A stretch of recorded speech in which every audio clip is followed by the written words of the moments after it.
What's up, everybody? Welcome to the CanesInSight Daily Podcast, powered by Anajar and Levine Accident Attorneys. We are live at Duffy's Tavern, home of the Hurricanes, edge of Coral Gables, heart of South Florida, Miami-Dade County. And Pete, saw the video post-game. I know you're feeling tremendous. The Jay Lucas era has begun. My voice is cracking. I was out there with you. They were rolling the crowd right through there, rushing the stage. Listen, I don't want to start at a negative. I'm just going to say our standard. The standard's a standard. We don't need to rush the court. We really don't. And I know it was a great moment for the students and all that, but the standard's different, baby. This is a different era. Don't expect what you expected before. This is the Jay Lucas era, and it's just the beginning. Like you said, I think this was such a big win to kind of. It's been a weird year. You had a couple high-profile games early against. I don't even know why. By the way, I don't know why we're wearing this. We're gonna have a guest today. I'm kind of an idiot there. But you had BYU early. You had Florida early. You weren't ready for those games, right? From just a standpoint of chemistry and playing together and all that. But this game, I think, showed people who have been. I'm not gonna say on the fence. I think people who have had this hangover about football, quite frankly, D. Yeah. But you have a few home games left here. You have 7 games left overall, and after last night, my mind has now flipped from, hey, and there's no guarantees. They still have to beat the teams they're supposed to beat here. But my mind has flipped from, this is a team that can finish well and get into the tournament to, hey, why can't this team go be a 6 seed, a 7 seed? I mean, they've been on kind of on that 10, 11 seed line, but they have some opportunities here. You have Louisville, you have Virginia, a couple ranked opponents. Again, you can't lose to Boston College, you can't lose to Florida State, but I mean, this is a team sitting at 19-5 right now. And I texted you last night after the game. I know it's not the same schedules and all that, but Miami now has a better record than North Carolina. Just beat them head-to-head, ahead of them in the conference. So obviously we had all an idea of how the season could go. You want to make the tournament and all that, but my kind of vision has changed a little bit after last night and seeing how Miami matched up against those guys. Chris Barnett has 83% chance at the tournament now with the win. There's him with Jay Lucas. I mean, we'll see obviously how the whole thing plays out. We didn't even mention the ACC tournament, right? So that's another opportunity there. Look, they're rushing the court. Again, I wasn't rushing the court, but I was down there by the aisle, or what do you call it, the corner where they all came through in the student section. So you can see the excitement. So to me, it's more like the excitement needs to build a little bit for this program. Mm-hmm. So I don't mind it from that standpoint. Like, let's get people jacked up about this team, about the experience of going to the SCO, watching this team. Mm-hmm. So I like it from that standpoint. But we weren't really an underdog in that game. What, we were on a 1-point dog? Yeah, 1-point dog. Opened as favorites. Right. So and obviously we won the game. And didn't trail. And pulled away at the end. Yeah. I was with my guy, Seth Cooker, who we got to get him on the show one of these days. Very popular guest that we have. So I was with him, and I was like, every time they, go up and down, I'm like, look, this is going to be a close game. It's going to come down to a couple baskets at the end. We're going to, be make or miss at the end. But they actually pulled away at the end. I mean, it wasn't a blowout by any means. It wasn't like those Shane Larkin, alley-oop crowd going crazy. But we're talking about decisive at the end, clear win. It wasn't just a couple balls bouncing here and there. They took the game at the end. So it couldn't be more. Well, the only one I would say was Ernest Uday, the ball bouncing too. He did earn that rebound, but he, I mean, that step he took to get to the ball, he was quick to it, man. That's what it was. Yeah. That's what I was going to say. The ball didn't bounce. He beat everybody as a 7. Was he almost 7 foot? 6'11", yeah. And we talked about this after the game, Pete. Being there live, the size, the physicality, and quite frankly, even the twitch and athleticism. I did not see a material difference in the players. No. From a physical standpoint, no, not at all. In that first half for a while, Carolina wasn't missing, and I was like, man, it could be one of those nights where we're doing everything we can, but they just weren't missing, and things really tightened up. Jay Lucas, one thing, it might have been you who said it last night in one of our group texts, like, the in-game coaching stuff is awesome, right off the bat. Like, you knew he'd build this roster. You knew he'd get some talent together. But we weren't even at the first TV timeout in the second half there, and he makes a switch for Malik. He takes Malik Renew out of the game. He puts Timo Malovich in. Yeah. They go to a 1-3-1 zone, and right off the bat, Timo gets a deflection. They get a steal, go the other way with it. So that stuff is, we don't, basketball, sometimes we just look at it and say, hey, the guy's got to go out there and make shots and make plays and all that. But it's really a well-coached team in that aspect. Greg Webb, man, sounds like one of these Canes football and Duke or North Carolina basketball fans, man. He says, relax, you played one ranked team. We still got to play more ranked teams to be in the same position as top 10. We always lay an egg against teams like 8 and 11 FSU. My friend, this team did not win an ACC game last year, right? Or they hadn't won an ACC game before this year. So, like, I'll take 19-5. Oh, yeah. I'll take 19-5. Let's not rain on this party from last night. They've got a tough game. That'll be a tough one on the road to win against NC State. Let's see if they can keep going. Not a ranked team, but a team that will be a tournament team, that NC State team. So huge test. And yeah, after these last couple of years, man, I'm going to enjoy that one for sure. So let's go through. I have the schedule right here. At NC State and Virginia Tech at home. We got to fill that one up. That's another Tuesday game, 8 o'clock. So it's not like 9 like the Stanford game. Let's get out there. Let's support this team. They earned it. Let's support the team. That Virginia Tech game, we're going to promote the heck out of it. Let's circle that as a game you want to take your kids to or just go out to. Then you got a little road trip at Virginia on Saturday, at Florida State on Tuesday. That is a must win. It's a 9 o'clock game as well. Then Boston College at home, at SMU, and then home against number 24, Louisville. So 2 ranked teams, NC State, another team that's probably a tournament team, and some dangerous games there on the road. So should be fun. But, yeah, I think those 3 home games, Virginia Tech, Tuesday, February 17th, Boston College, Saturday, February 28th, Louisville, which is a ranked team. Who knows what implications that game will have towards the end of the year. Saturday, March 7th. Set your calendars. Let's get out to the SCO and support this team because people, broken record, but you watched the game in person. When we had that losing streak to end 2 years ago, the season with eEarn and Pack and those guys, where we lost I don't know how many games in a row. I could probably look it up right now, but it was it was depressing. And then last year with high expectations, a lot of portal guys, and the way that season, the whole season went. You were there in the trenches. Watching these guys in person, when stuff goes wrong, you don't see guys hanging their heads. You don't see guys pointing fingers.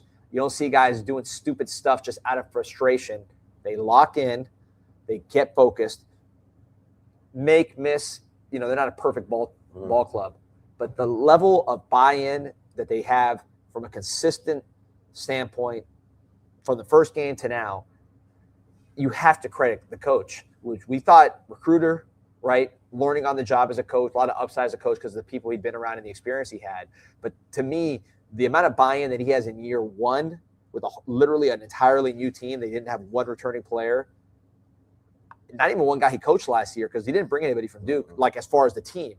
He brought Henderson as a recruit, but he didn't bring it it's not like he brought half of his team that he was on before, like was it Drake when they took half the team. So the buy-in to me is the story of this Miami Hurricanes program. Yeah, and how they're playing. I mean, they played their way. We knew this wasn't going to be a prolific shooting team. They've been probably way better offensively than we would have imagined. They won that game their way last night. But I say this a lot too. They don't generally not taking bad shots. I think Dante Allen took like a forced mid-range jumper late in the game yesterday. That, off the top of my head, that wasn't a great look. Sometimes Trey trying to just initiate offense, throw something up. But for the most part, these are not like they're playing smart basketball as well. And I mean, it goes a long way. They're playing within their game, and they know their skill sets. Each guy, I think, and that's where I think you got to give a lot of the assistant coaches credit as well. These guys are getting better throughout the year. Ernest Ude, he missed that free throw last night, but the one that he got his own rebound on. But his free throw percentage pre-conference was like 50-something%, and now it's mid-70s, right? So and you see guys, Shelton Henderson continuing to grow with confidence. Dante Allen has been getting better game by game, and then Malik Renew, what he gives you consistently on the offensive side of the floor is unbelievable. And we talked about the last show with Renew and Uday.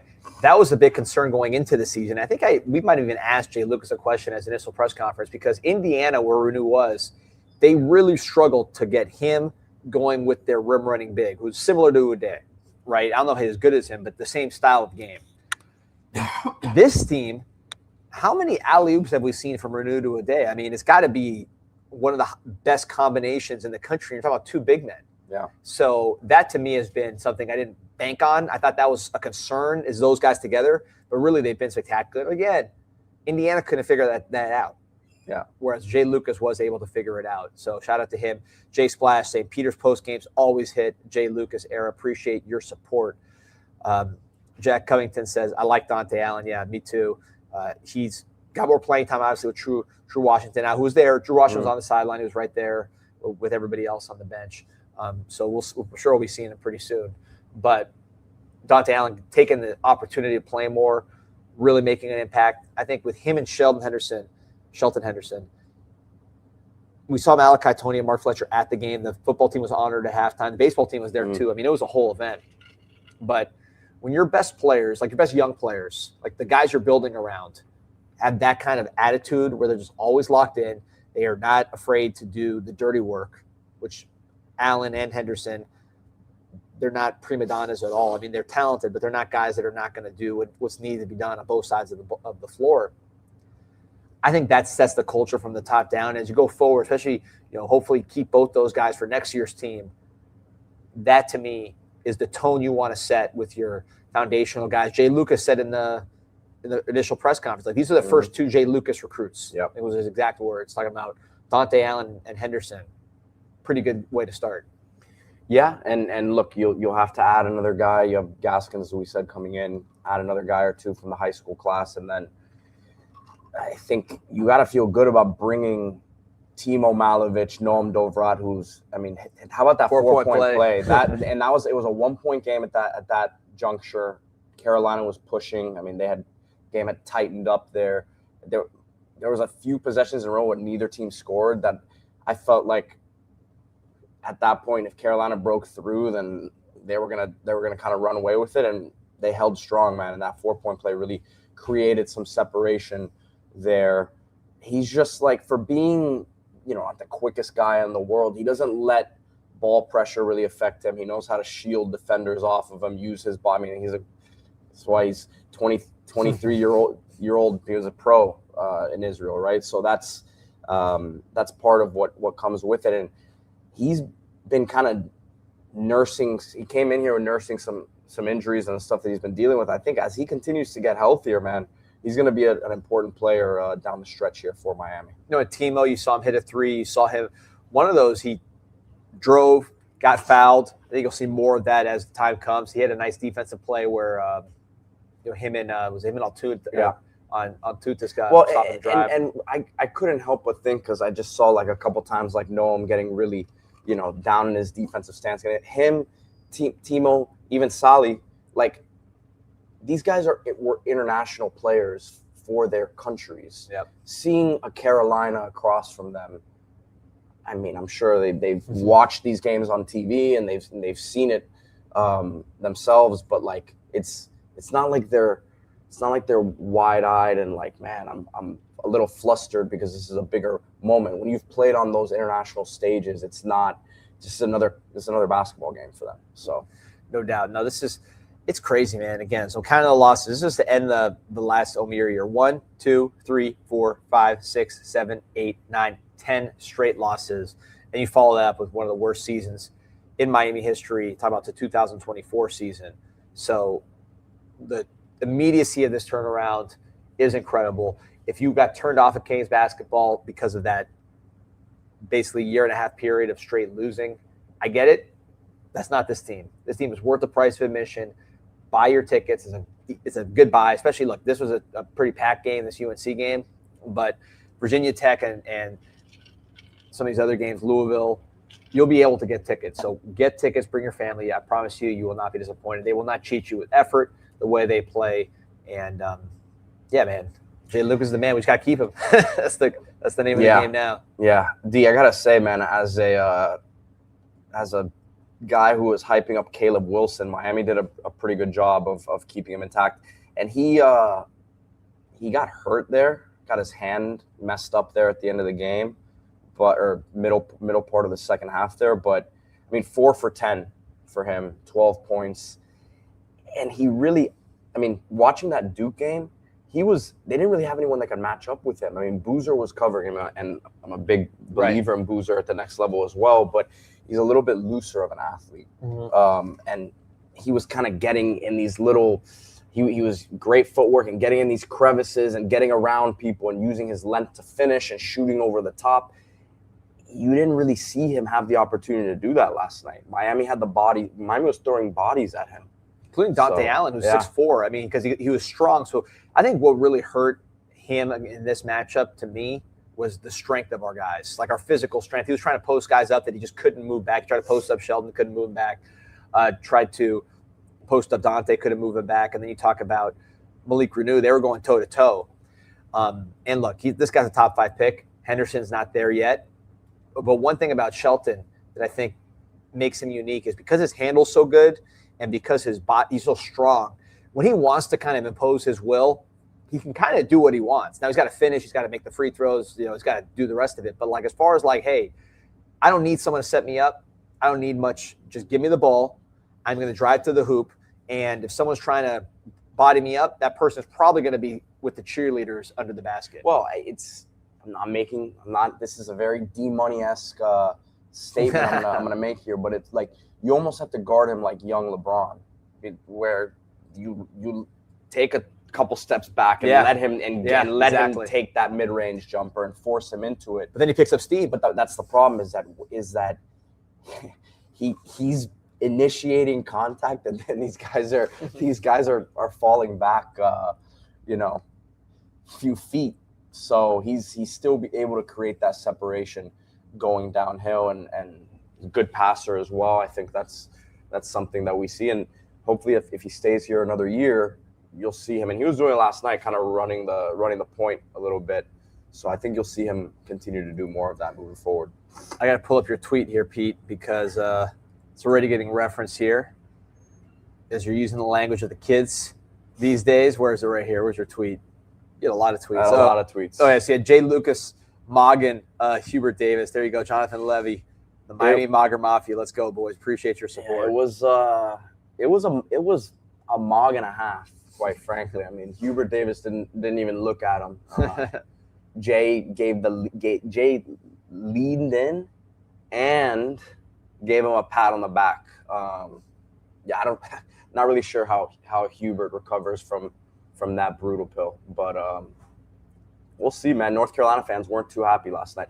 I will also say this, D, and was at halftime with one of my dad's buddies who's a Carolina guy, and he said, hey, when I've been coming to these Miami, North Carolina games for years, I've never seen us outnumbered like this. Because it used to be almost 50-50 there for these games. Very little Carolina fans there last night. Yeah, it was a Kane-dominated situation for sure. Which sounds, we're bragging about that for a home game. Great. That doesn't sound like much, but you'd be surprised.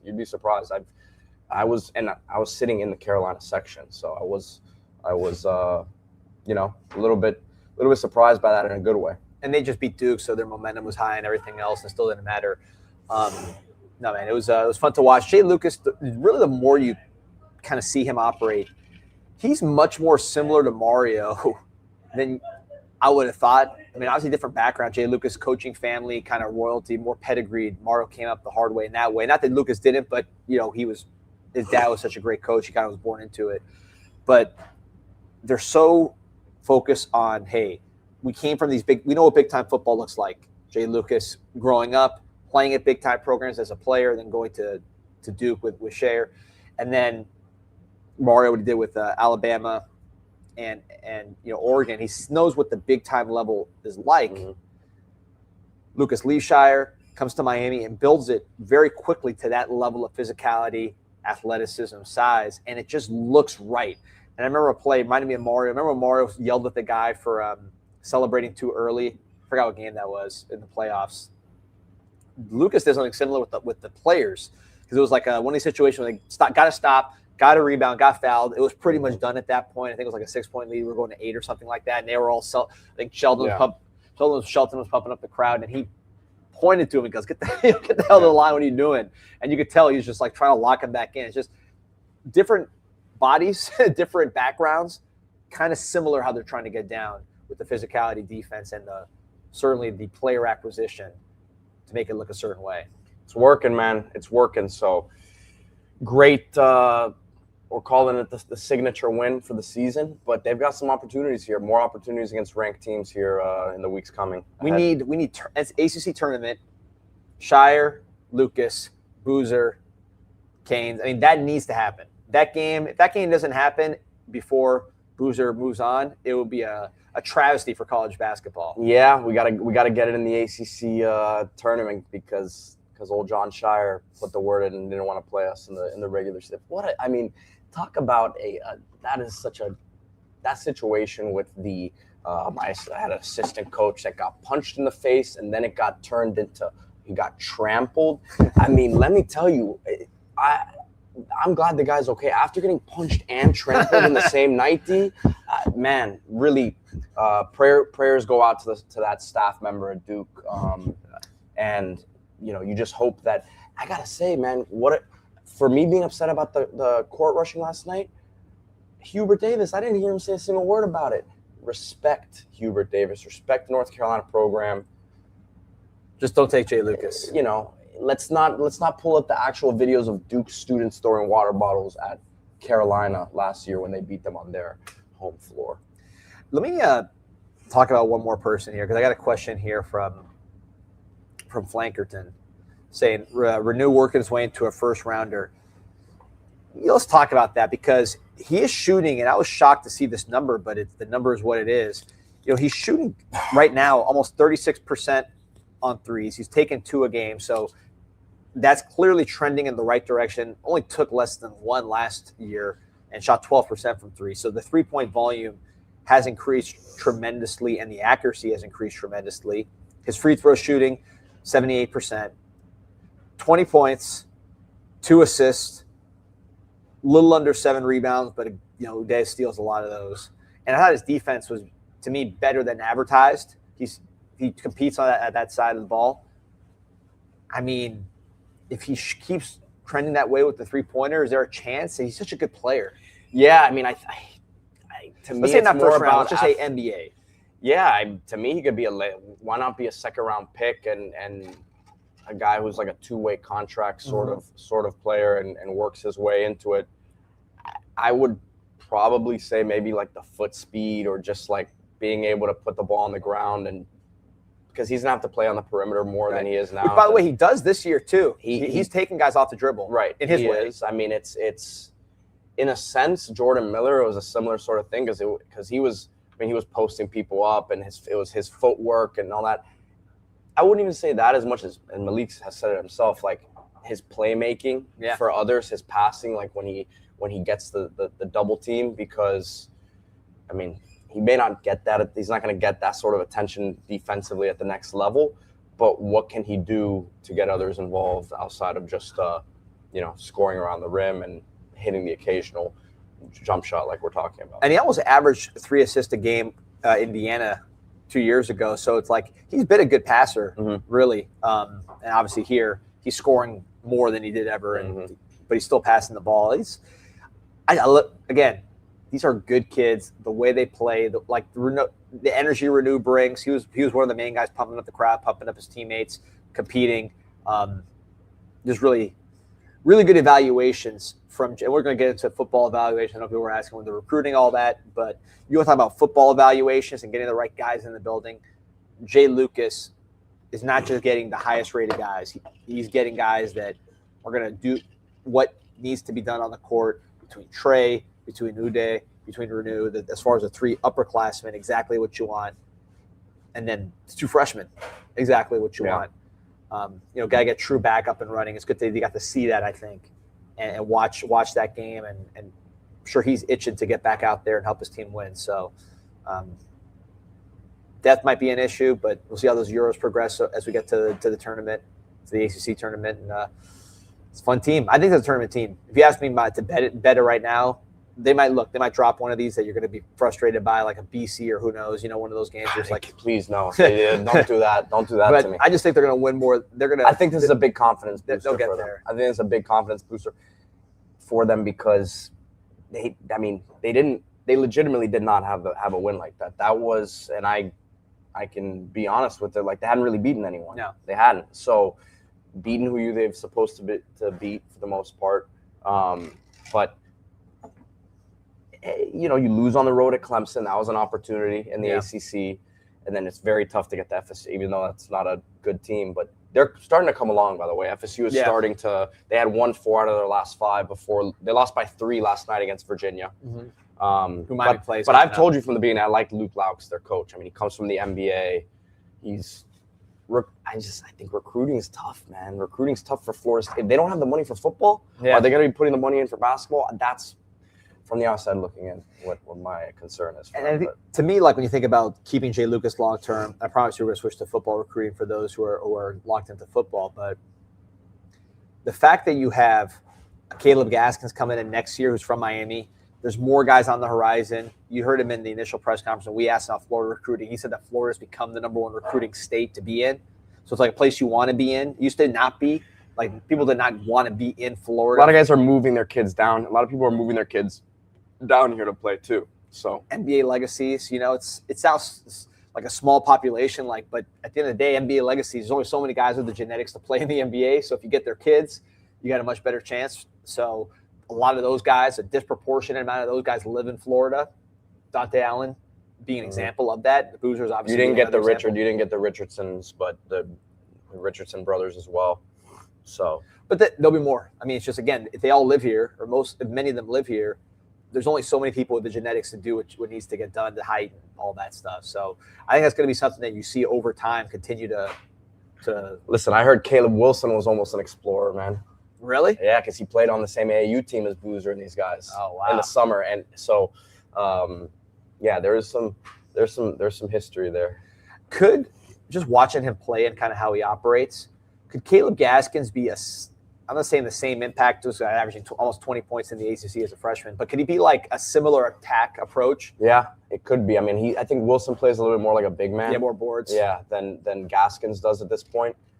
But not a bad. Just the mid-range. Yeah, just like kind of being like just the mid-range scoring ability, the smoothness.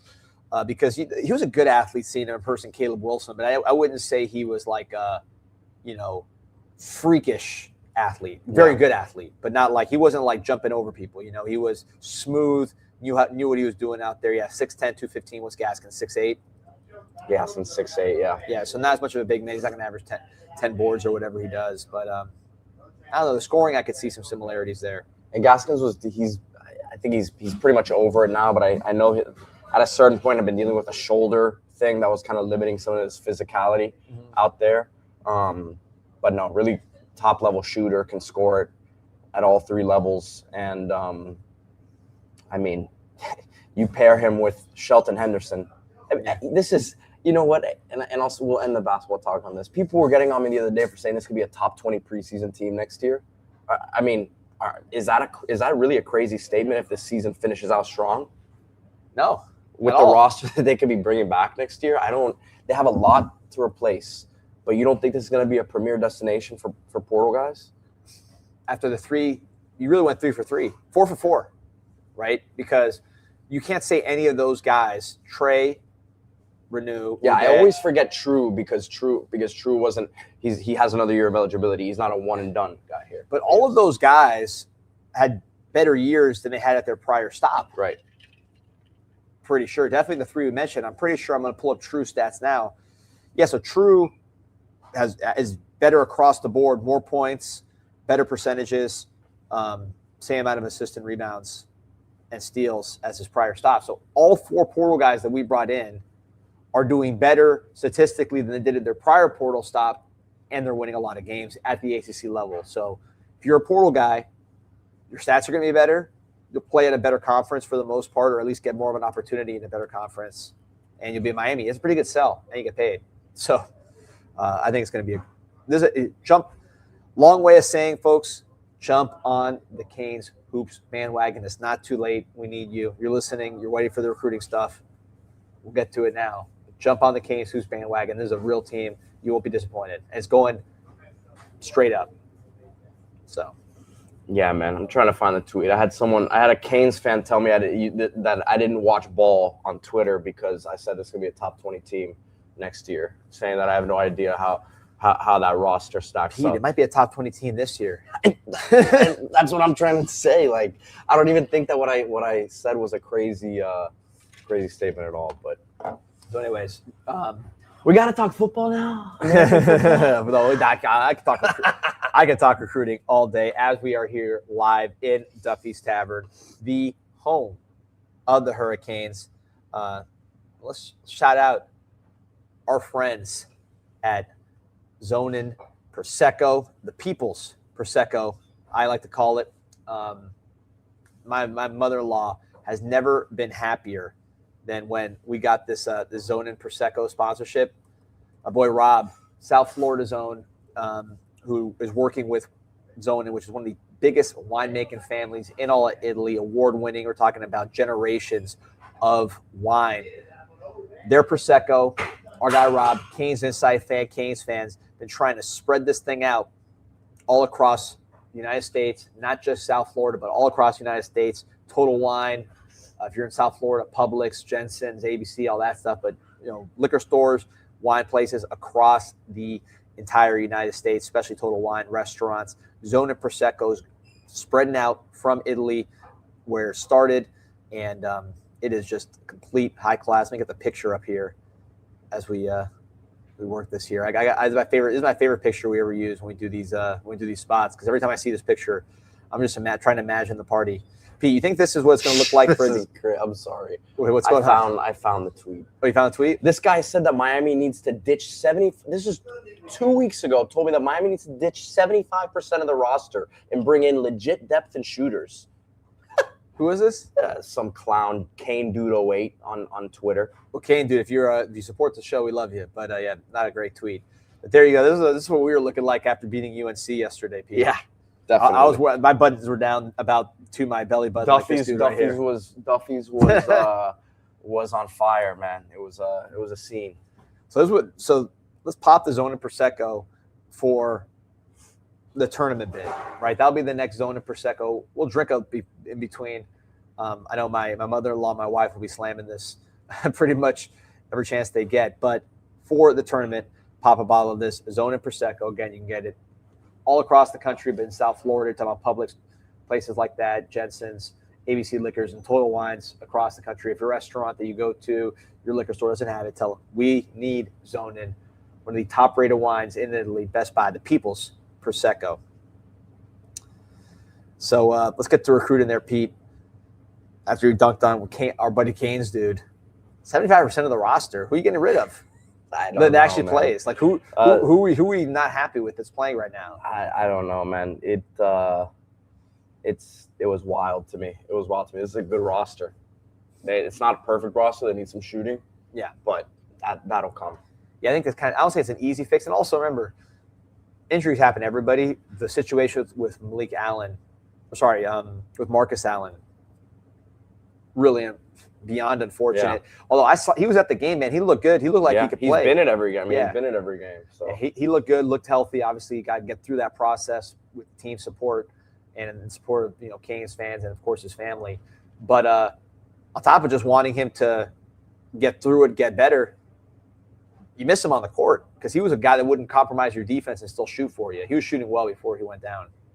So, football time. Let's go. So, Pete, pull up the article, pull up the tweet, because this is a deal where we had the exact same tweet and the exact same story, the exact same show that we did last year. Didn't come true. Are you gonna make a reel about it this year? Oh, that reel did pretty good, didn't it? It did. Yeah. Didn't necessarily materialize, although we did have a very good class, top 10. But I think this year could be different. Steve Wolfong of On3, national recruiting reporter, says Miami has the juice to make a run at the #1 class in the country. See some of the names there, some of the 5 stars. We've talked about it on this show. Just in South Florida alone, forgetting the rest of the country. And South Florida was down last year. This year, you're talking about Mark Matthews, #2 player in the country, #1 offensive player in the country, #1 offensive tackle in the country. Could arguably be the best player when it's all said and done. St. Thomas Aquinas, offensive tackle. Miami is a strong favorite in that recruitment. Nick Lanier, elite receiver. Similar playmaker to a Malachi Toney, 5-star player out of Miami Carroll City. Miami looks like the favorite there. Amir Sears, a guy I might compare to like a Jalen Ramsey type in terms of the safety, corner, super athlete, can do everything on the football field. Just transferred to your alma mater, Columbus High School. 2028, #1 athlete in the country. Very strong chance he reclassifies to 2027. I imagine that he would keep the 5-star if he did reclass. And if he does, Miami is the strong favorite there. So you're going to Miami as a strong favorite for 3 South Florida prospects, all 5 stars. Neiman Lawrence, another one at quarterback who could reclass. So South Florida is starting to get more like we're used to. And unlike the past, it's not Alabama, it's not Georgia, it's not Ohio State coming in and taking these top guys. Miami is taking care of business so far. They got to get these guys in the boat, but they're positioned well with those players.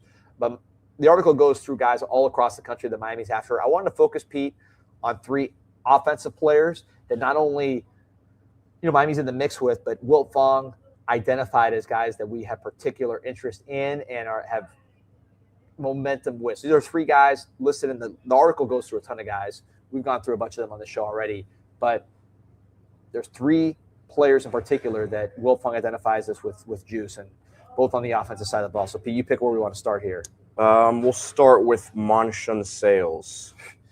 So pull up his video, Pete, because this is a freak of nature coming out of Indianapolis. You're talking about verified 10.8 in the 100 meters, verified 21.09 in the 200 meters. He's a plus 22, almost 23 long jumper. Does the high jump as well. This is just a freak, man, and physically put together wide receiver, but really size and speed. 6'4", maybe 6'5". He's got to be over 200 pounds at this point. #1 wide receiver in the country according to 247 Sports. #2 wide receiver in the country according to the Composite. #9 player nationally. I mentioned Nick Lanier as a 5-star earlier, who's the quicker guy coming out of Miami Carroll City. This is a bigger player. Indiana, where he's from Indianapolis. Ohio State have gotten some attention with him. Oof, look at that tackle, man. But Wilt Fong mentioned that he thinks Miami's got a lot of juice here. Miami's done great in big cities in the Midwest. Midwest has been a priority, particularly, again, those big cities like Chicago. Indianapolis, I think, is a better chance to get a player from than, small town Indiana. But you watch him, man. The defense I love because it shows he's tough and has instincts. The track shows you the verified measurables. Then you see these highlights, man among boys. I mean, Pete, you get Nick Lanier in the slot, and you get this guy on the outside, and I think you are getting closer to, those old Alabama teams. So they had 4 first-rounders, LSU when they had the 2 monsters, and then really go back to Miami when they had the 2 first-rounders, 3 first-rounders really with Santana Moss, Reggie Wayne, and then Andre Johnson in the cut. Miami's still getting better receiver. There's room to go, I think, and the next level is getting guys like this. Yeah, I think, like you said, man amongst boys. The competition levels are always interesting to see, but he's physically he's grown man, it seems like. So he looks like he's a long strider as well. And 10.8 is verified. That's why real. Right. So it's hard to really say, well, he doesn't have it. He doesn't have what it takes in terms of the measurables. You see this stuff with ease, but Indiana, man, with them, doing well now. They've got some premier receivers. That might be a tough one to beat. No. Yeah, but again, I mean, Indianapolis is a real city, right? So Indianapolis, I've been plenty of times. It's a real city. It's fine. It's not. It's fine. It's not an international cosmopolitan city like. Well, some people for the Indianans will tell you that it's the best place to host an event. That's why the combine. Right, because everybody's indoors because it's too cold.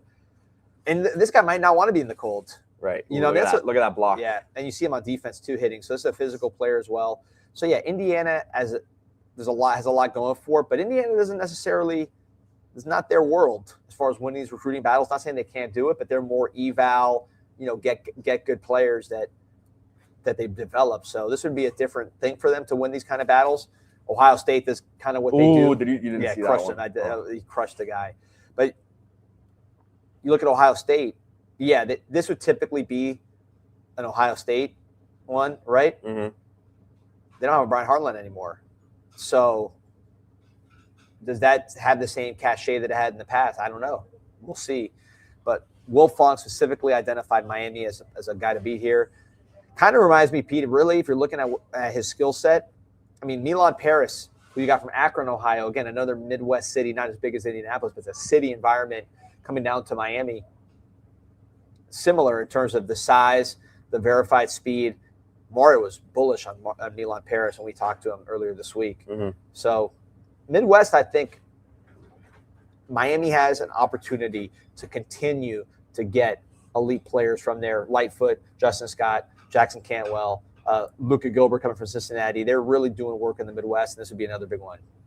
No doubt about it. I mean, these are the types of guys that I think, you know that what they're going to get in the trenches. You need to add more guys like this. Yeah, I love. We watched Honor Falave Johnson yesterday. Yep. Right. He's a different player than this, but those skill position guys, as we've said, could be the difference for you here moving forward. No doubt. Keep elevating, keep stacking. So, Pete, we know that we talk about Midwest. I didn't even mention, by the way, I want to mention one more Midwest player while we're doing this transition here. Ben Congdon from Ohio, small town Ohio. That was just a great eval by Mirabal. I'm surprised we got him from some of the schools in the Big Ten, but that's just being first will get you a long way. And he was first on Congdon.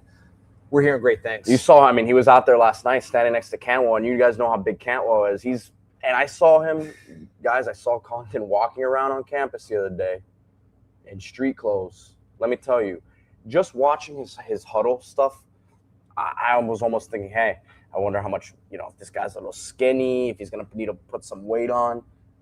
He's there. From the looks of it, man, I don't know what he's weighing, but he is well put together. He's got some tree trunks for legs. And you see how he moves on his tape, and you see the strength that he has, the wrestling stuff. I think it's a very functional strength that he has, D. Let me tell you something. I think he could push for some playing time here. I think he could get himself in that mix. If, as we say with all these young linemen, is the speed going to be too much for them early on in it? And it might be. He might need some time, but he's someone that I'm bullish on, and I think closer to where Jackson Cantwell is than people probably realize. And seeing them next to each other, I don't want to say it was a frame mogging, but he might have been bigger than Cantwell. It just the whole package. Yeah, I don't know that anyone's frame mogging Jackson. That might be a strong. It's a tough one there. I can't. But yeah, it matches up. It matches up well, no doubt about it. All right, so let's go to the trenches here. Who are we gonna start with, Pete? We'll start with Jatori Williams. Oh, this was a fun one. I know you got those. You got the basketball highlights. I said you're right. So this guy went viral on the basketball court. Former Alabama commit. He's from Phoenix City, which is, if that sounds familiar, Phoenix City, not Arizona Phoenix. This is Phenix City, Alabama, hometown of Dalen Upshaw, who, Pete, you said they're cousins. Yeah, I've heard they're first cousins. So that would be a big tie there for Miami. And Miami absolutely loves this guy. I'll pull up the football stuff first, and then we'll get the basketball stuff after. But yeah, you're talking about Georgia, Miami. He was committed to Alabama. I mean, this is your classic SEC type of dude. Number 6 interior offensive lineman in the country, 107th nationally, 4-star player. Pretty much the same on all the recruiting services. Number 4, number 3 player in Alabama. But I think he might even be more value. That's a high ranking. Talking about one of the top 5 or 6 interior offensive linemen in the country. I think Miami might even value him higher than what he's ranked as a highly ranked player, just because of the combination of that thick interior lineman body and the superior athletic ability. I mean, look at this guy, Pete. He moves incredibly well for a guy who, let's pull up the exact size, 6'5", 320. Yeah, and I've seen him listed at 330 as well. This basketball tweet has it too. This is The basketball stuff's crazy with him. Yeah, you see it on the field though. I mean, he's getting out there in screens. He's getting out of his stance here. He's got a nice stance. He's flexible. Look at him there. This is the kind of guy that we never would have had a chance at. It felt like when these big monsters from the deep south, you're thinking LSU, you're thinking Alabama, you're thinking Georgia. But with Mario Cristobal and the success they've had, they can go get this guy and say, hey, listen, you remind me of Francis Mauigoa. Go look at the draft and see where Francis Mauigoa goes. And who's getting picked? Really Alabama, if I'm negative recruiting Alabama, they haven't been physical up front the last few years. Well, I'd say Caden Proctor was ranked here. Mauigoa was ranked here. One of them was an All-America. One of them is a top 10 pick. The other one is, Caden Proctor might get top late first round just because of his talent. Yeah. But Caden Proctor was not a great player this year. He had some horrible games. Francis was a much better player than Caden Proctor. And they start at the same place. So to me, these offensive linemen are usually smarter guys. You can kind of reason with them in that way and be like, listen, man, look it up. Look up Caden Proctor. Look up somebody like Francis Mauigoa and look where their careers went. I think this is someone who clearly is intrigued by the offensive line development and the fact that Dalen Lemshaus's cousin doesn't hurt. But as you see these highlights here, Pete, Jay Lucas might be trying to get our boy Jatori. Look, I don't know if this is the one that you sent me. It was because it went viral. Yeah. This went viral across the country. Yeah, this is 6'5", 320. Look at that lay, man. The finger roll. And the acceleration through the foot line. Right now he's okay. Now it's like, all right, I got him on my hip. Looks like Shelton Henderson right there, coach. Exactly. That's Shelton Henderson in the open floor, man. Let's see it again. You see, once he realizes he's on his hips right now, he's like, all right. Man, that was great. He's moving like a little guy out there. That's sick. Yeah, dude, I'm super bullish on this player.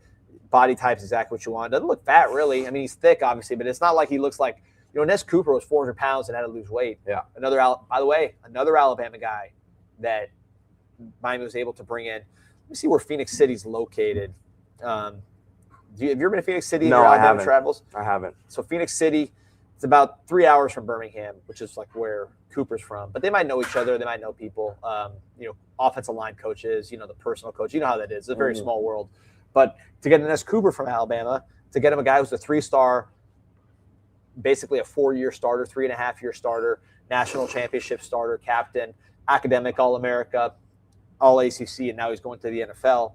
That's a nice success story, too, that you could sell as well. So I think Miami's got a good rap for Jatori Williams, and I think the player is exactly what you want. Yeah, everyone's kind of freaking out at that clip there.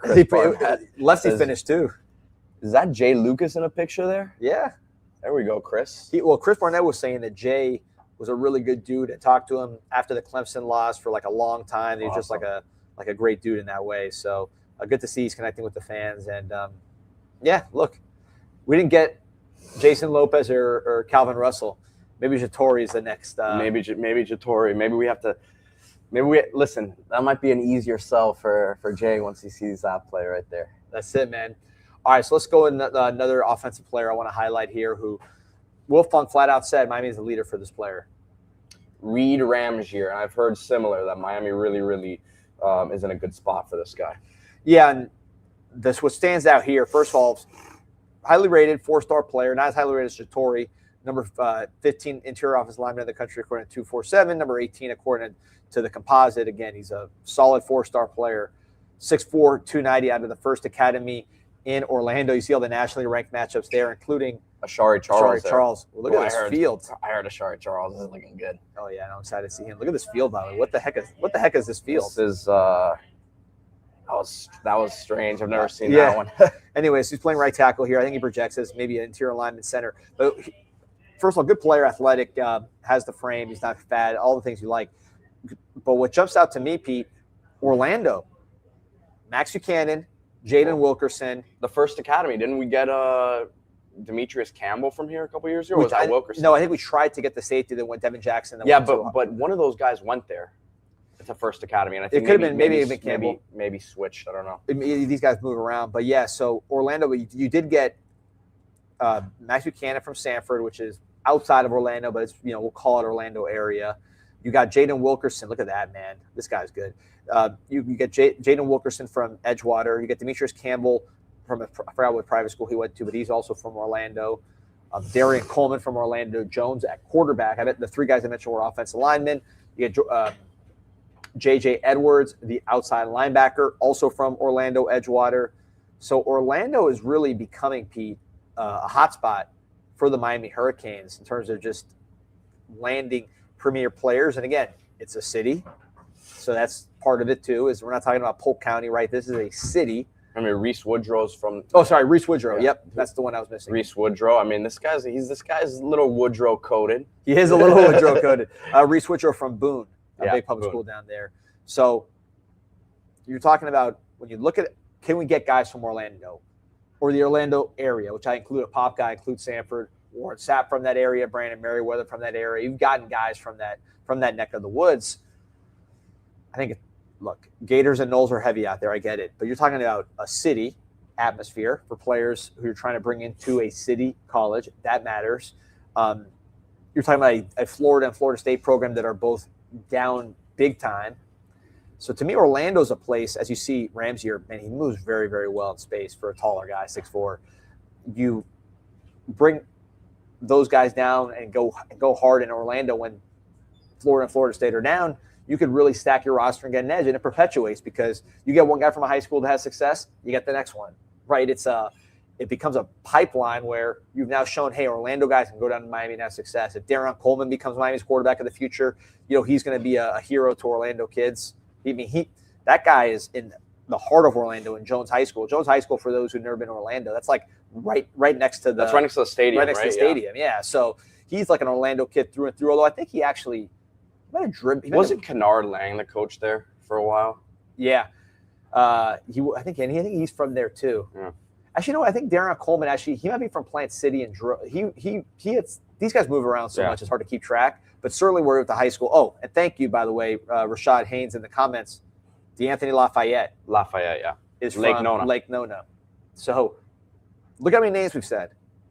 I'm just adding them up. In the last two classes alone, right? You're talking about Wilkerson, Campbell, Buchanan, Coleman, Edwards, Woodrow, Lafayette. 7 players from the Orlando area and counting. Yeah. So that's a significant amount of players, and we try to get more. We try to get the kid that went to Oregon. We try to get a few guys from that area. So it's an area Miami's hitting hard. I think the talent is starting to creep up. And Devin Jackson's who you're thinking of. Yeah, Miami's well positioned to get some of these guys. Excited to see where this plays out. But yeah, man, a lot of good names here that Miami's in the mix for. Just pulling up the Wolf on article, see if I missed any big names. Running backs. He was focused on. He talked about some more names that Josh Sarnoff making the comment that there's a great golf course there, the Lake Nona Country Club, man. I've heard. Yeah, have you never played there? I haven't, man. I haven't. Some other offensive line names. Josh Samapelli, who visited during the season. I'm sure he'll be back in the spring. Tall offensive tackle from Georgia and Tennessee battling there. You're looking at Sean Tatum from the Treasure Coast area. Miami's trying to make a move with him, local guy. Kennedy Brown, 5-star offensive tackle. Miami's going to make a run at him. So it's wide open. There's a lot of really good players here in the mix. Talk about the quarterback position is something that I think needs to settle. We've talked about Champ Mons from Vero Beach, big guys. I like Champ Mons, man. I mean, I don't know that Miami right now is involved there, but I think he'll be a good one. Yeah. Well, Cristobal visited him, so it's not involved. Right. I shouldn't say not involved, but like they haven't offered him yet. Right. So that's. And Davin Davidson. And I just know how this QB stuff goes. Like if they haven't offered him at this point, it's like, what are we waiting on? Like they must not think it's a slam dunk right now. I don't know. I'm kind of guessing there, but that's normally how it goes. Like QB is such a different spot for recruiting. It's kind of like Portal where the dominoes hit each other. If one thing happens here, there's only one spot, right? Yeah. So when a domino falls somewhere else, it kind of things happen, opportunities arise. You don't know how it's going to play out. We talked about Alabama with Trent Seaborn. Are they going to take 2 and Seaborn going to be happy if Elijah Haven, number 1 quarterback in the country from Baton Rouge, goes to Alabama? Who knows if that's the case? Davin Davidson, to me, really, really intriguing guy from Cardinal Mooney in Sarasota, the baseball player, throws mid-90s on the mound, big, athletic, talented quarterback, had a huge junior year, first year really as a full-time starter. I love Davin Davidson. He was offered. Shannon Dawson visited in the spring. And then Will Menzel, we talked about him on a recent show out of Chandler, Arizona. I like him. He just got a crystal ball to Oregon, but again, these dominoes all fall different ways. What if Oregon gets another quarterback or something happens there? I heard he's actually originally from Fort Lauderdale. So there's a local tie there. That Oregon QB situation is so weird to me. I have no idea why Raiola did that. It makes zero sense to me. Yeah, I get Dante Moore coming back. I don't get Raiola going there. And Raiola's not really a guy that needs a lot of development. I mean, he's pretty advanced. He needs to just play more. He needs to play, yeah. Get healthy, get a team together, and get in the right culture. Interesting fact, I didn't realize this, Pete. Charles Woodson, I just saw that, the defensive coordinator at Lake Nona, one of the best defensive players. He was like the original nickel, like the original really super talented nickel was Charles Woodson. He was great in his time, Hall of Famer. He'd be great in this time too. Who was the corner from FSU who was a nickel too? Smaller. What year? 90s, early. T-Buck? Yeah, T-Buck. He was a good nickel, right? He was a guy that was, his thing was he would jump everything. So he'd get like interceptions for touchdowns like no one else, and he'd get burned badly when it didn't work out. He was a little before my time, but I've heard that he was the ultimate gambler. But yeah, shout out to everybody joining us on the chat here. So we got questions here from Knox Kane. Is it possible to stack 5-star recruiting classes in today's NIL world? All these kids are going to want 7-figure deals. I think it's possible. I think you have to position your money in the right column of player. So similar to NFL now, where the first round, you're going to see a lot of left tackles go off the board. You're going to see a lot of defensive ends, pass rushers go off the board. You're going to see quarterbacks go off the board.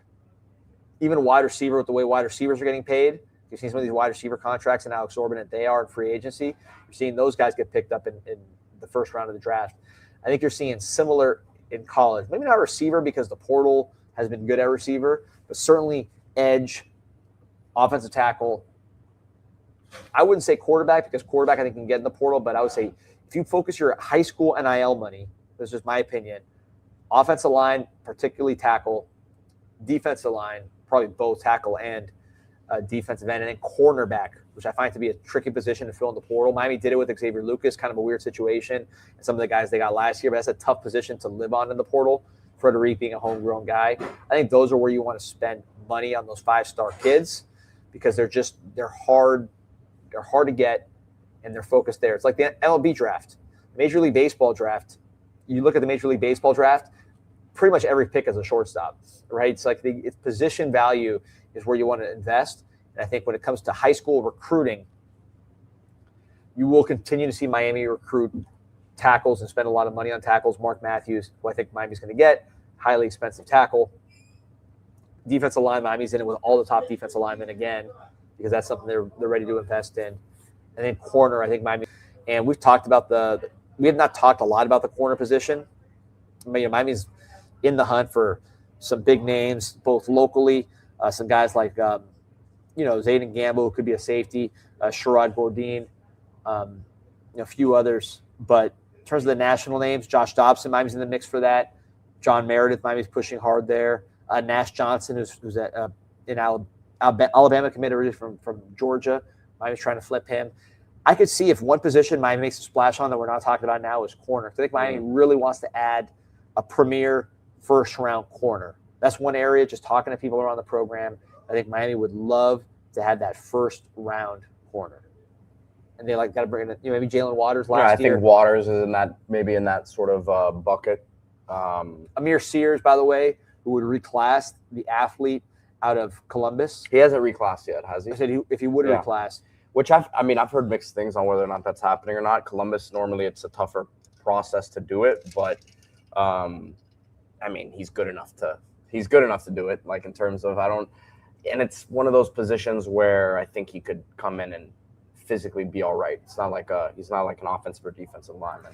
And Heritage, is a tough academic school. Heritage also kind of like Columbus, they don't do the early graduation, right? Well, I guess Tony did.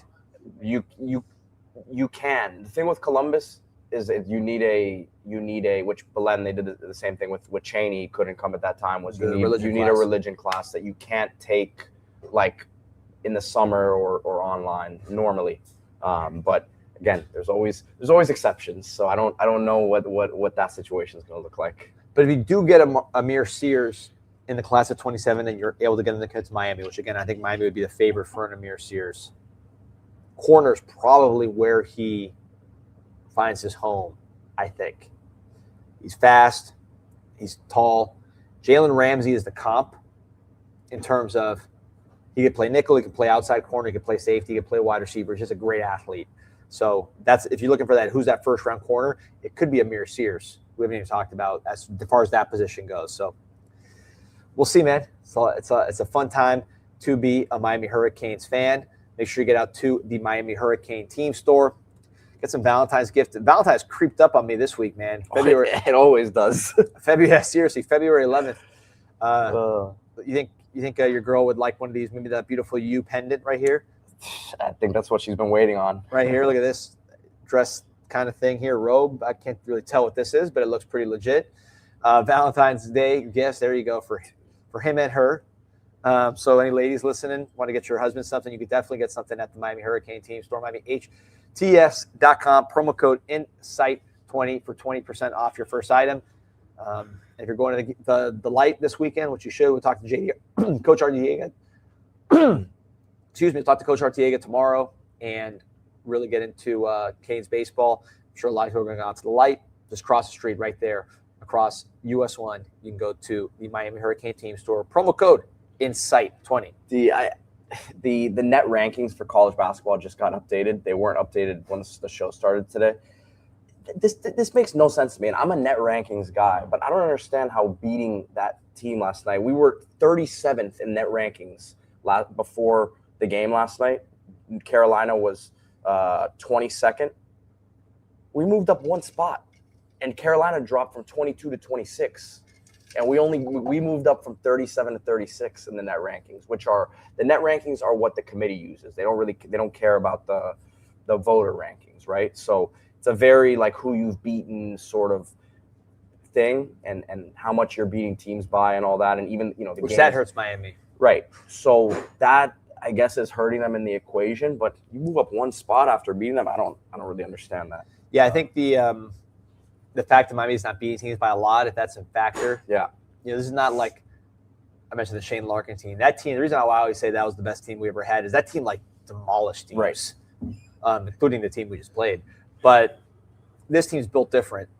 They can win a lot, but they're not going to win by 20 points, even in the games where they're clearly the better team. So that might be hurting them. Again, I know people are here for the football stuff at this point of the show, but college basketball, man, if you aren't watching right now, there's the Kansas game the other night was awesome. Which is very weird. You have Duke is playing Michigan in a non-conference game right now next weekend.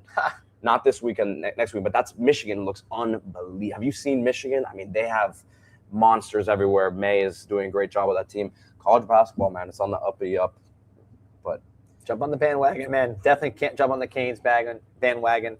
Like and subscribe to the show. We're going live again at 3:30 with Mike Ryan. So we're doing 2-a-days here with the CanesInSight podcast. Again, like and subscribe. Go Canes. Go Canes.